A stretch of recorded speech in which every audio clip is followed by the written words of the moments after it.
at yung nangyaring investigation sa Senate ay dapat pangalanan ng NSC, no? Yung sinasabi nilang mga kandidato na sinusuportahan or influenced by the other country, no? Kung China man 'yan, whether kung ito ay suportang material, suportang mga disinformation against doon sa mga kalaban noong mga kandidatong sinusuportahan ng China.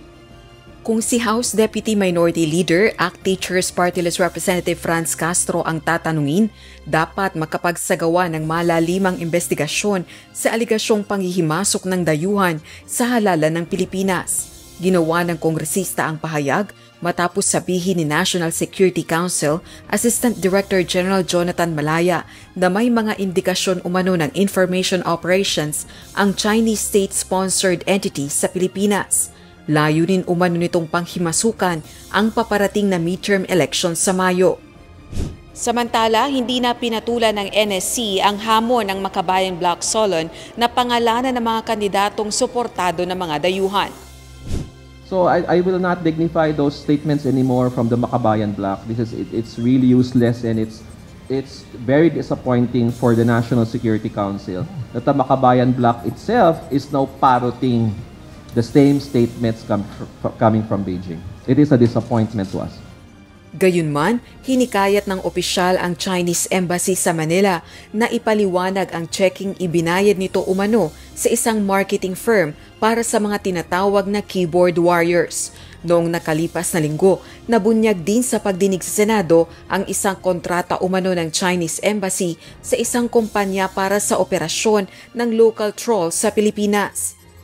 They should explain to the world and to the Filipino people why they are interfering in the internal matters of the Philippine government, no? Of the Filipino people. Why are they trying to influence the political discourse in this country, which is something that no diplomatic mission should be doing.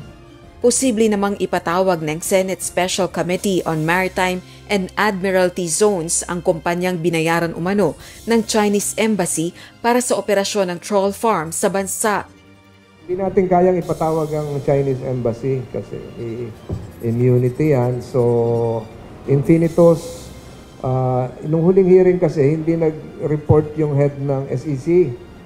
Tatanungin ko sana yung Securities and Exchange Commission. There might be a chance for that. Oo. There might be a chance for that. Siguro, kung maluwag-luwag next week. Samantala, nagbabala naman si House Deputy Majority Leader La Union 1st District Representative Paulo Ortega sa tumitinding banta ng foreign interference. Giit ni Congressman Ortega, may mga kandidatong tumatakbo ngayon na may basbas umano ng banyagang interes.